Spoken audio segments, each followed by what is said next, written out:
നിന്റെ പ്രശ്നം നിന്റെ മാത്രം പ്രശ്നമല്ല, നിന്റെ ദൈവത്തിൻ്റെ പ്രശ്നം കൂടിയാണ്. അതായത് നിനക്കൊരു പ്രശ്നം ഉണ്ടെങ്കിൽ നീ ആ പ്രശ്നത്തിൽ നിന്ന് പുറത്തു വരണമെന്ന് ആഗ്രഹിക്കുന്നത് നിന്നെക്കാളും നിന്റെ ദൈവമാണ്. ദൈവത്തിന് ആഗ്രഹമുണ്ട് നീ ഇതിൽ നിന്നൊന്ന് വെളിയിൽ വരണം, നീ ഒന്ന് പുറത്ത് കിടക്കണം, നീ ഒന്ന് അനുഗ്രഹത്തോടെ ജീവിക്കണം, നീ കർത്താവിൻ്റെ നാമത്തിൽ സമാധാനത്തോടെ കഴിയണം. ഇത് ദൈവത്തിന് ആഗ്രഹമുണ്ട്.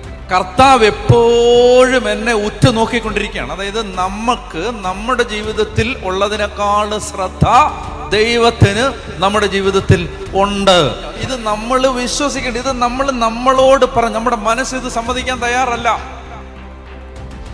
കാരണം നമ്മൾ വിചാരിക്കുന്നത് അൽഫോൻസാമയും അന്തോണീസിനെയും മാത്രമേ ദൈവം നോക്കുന്നുള്ളതാണ്. നമ്മുടെ വിചാരം ഗീവർഗീസ് പുണ്യാളനെയും ബെഗനാം പുണ്യാളനെയും മാത്രമേ ദൈവം കാണുന്നുള്ളതാണ് നമ്മുടെ വിചാരം. ബൈബിൾ പറയുകയാണ്, നീ